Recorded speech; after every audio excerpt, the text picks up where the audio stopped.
No. Boring. I got you. Nerding When out. I It's coming get back to this audio footage, I use Adobe Premiere software. I do the Audition. I throw it on Audition. I do a noise compressor, and then I do a parametric compressor, EQ. Yep. and then I do a denoise, de-reverb, and de-haze to get all that background noise out, And then I just balance out the audio. I do a parametric. Did I say the parametric equalizer? Yeah. Yeah. So I do that, and then I do two other ones. It's called a multi-band compressor. Yeah. Those are really good. Yeah. So I do Honestly, the broadcast one. Yeah, honestly, like you could get away with just a multi-band and an EQ because you got to realize too, and people always say like, oh, hardware is better than software and all that stuff because hardware sound better. But now technology's coming out. Well, the reason why hardware sounds better, like actual gear sounds better than software, because you do everything in the computer, right? It's all in the computer, no hardware. Yeah. No. The reason why is because when you're using hardware, it's only one set of conversions. So every time you convert, it's like video, right? You can have a 1080p video, but let's say you take a video of that 1080p video. It's not going to be 1080p anymore. It's going to be whatever you just recorded on. Right. And then you keep recording it and you keep recording it. Just and copies of eventually, copies. by the time you get down the chain, that video of a video of a video of a video of a video is going to be 480 in reality, but even though it says 1080. Same thing in audio. Every time you use a plugin, you're using sample rates and you're taking guesses of that guess, of that guess, of that guess.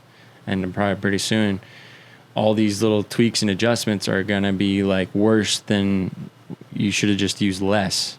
Right. Because now you're not using as much sampling. Yeah. So that's why hardware usually sounds better because, yeah, it's cool. You're going through actual capacitors and resistors and you're using all this, cool stuff, but it's only going through one set of conversions. You're just going out the computer. That's digital to audio, right? And then you got the signal working in your hardware, and then it's going back to the computer, which is another set of conversions. So it's really only like two major conversions. Yeah. And that's what you're hearing, and it sounds more raw and more like alive. That's because you haven't bogged it down by all this sampling. It's the same thing. So if you throw a bunch of plugins, you got to be careful because, you could have the right intentions, but also at the same time, you could be shooting yourself in the foot because not the quality. But there's too much editing. There's too much. There could be. I for you, I wouldn't really worry about audio as much because people are listening to this thing usually in the car or on the phone or it's just I would more focus about the editing. You can do a lot of stuff more with the editing than you can. I mean, I try to do sound effects. I try to do like clips of the internet. Like whenever you bring up something, a certain subject or like the stories you brought, I try to research them and see if I can find images or articles that illustrate that you're right or that it was slightly wrong or whatever. But at least that's what I do when I talk because I like to be correct. Most of the time, I'm not always correct. I'm kind of paraphrasing. Right. But when so what I do is I shoot the whole show and I edit the whole show. When you're speaking, it's my close-up. When you're speaking, it's your close-up. When I'm speaking, it's my close-up. When we're both speaking, it's the master shot. Right. And then I edit that whole thing. I put the intro and the outro, and then I upload that. And then I splice it up with like the certain subjects we talked about, and I make clips of all of them. Yeah, perfect. Right. And then from those clips, I make what YouTube calls shorts, which is 60-second long videos. And what that is just cut it all up. Just Make the content. raw information we want to know. The only thing you care about, the thing you want to see, and that's what I get. I get 2 or 3 shorts from the clips, and then I upload those. I used to, and I'm honestly just recently started doing this. I used to just release the whole podcast with a bunch of clips of the whole podcast, and then that's released, and then a bunch of shorts of the whole podcast, and that's released, and it's coming out in months from now. And I was gonna delete it all, but I was like, all that work is already out. Let's just get it out there and see what happens, you know.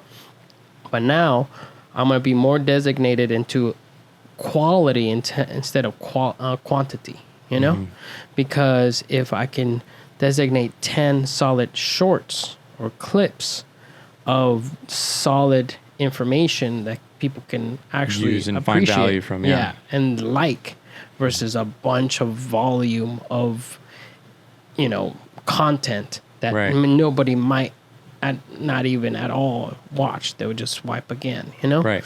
So I start doing that now. I mean, I know this is episode 19, but I still got a long way to get good at this. At this very point, I only have 39 subscribers. Dude, Joe Rogan's been doing it for 10 years, and he's just recently got like crazy following. So everybody's got to, it's a journey versus you have to go through it too. Yeah. You could spend all day. Dude, I used to dive in deep into like all the books and stuff, and like getting all the knowledge and getting all the info, and like, okay, it's like, but I tell people it's like loading up on ammo and never firing your gun. Right. It's like you can have all the ammo in the world, but if you're never going to pull the trigger, what's the point? Right. So it's like the same thing. You can get all this knowledge, all this, you know, holding on to this stuff, but if you never do it, nothing's going to happen, you know. But a lot of the fun and a lot of the cool part is just figuring out by doing it. Like starting a podcast, figuring it out. Hey, this shot works better here. This shot works better here. And what's even cool is, as a viewer, is like you can go back to those early videos and be like, dude, can you remember when he had like the little like stand here and like the curtain here, the little setup, and now look at him, he's in this giant studio. Right. It's like cool. Yeah. It's you know.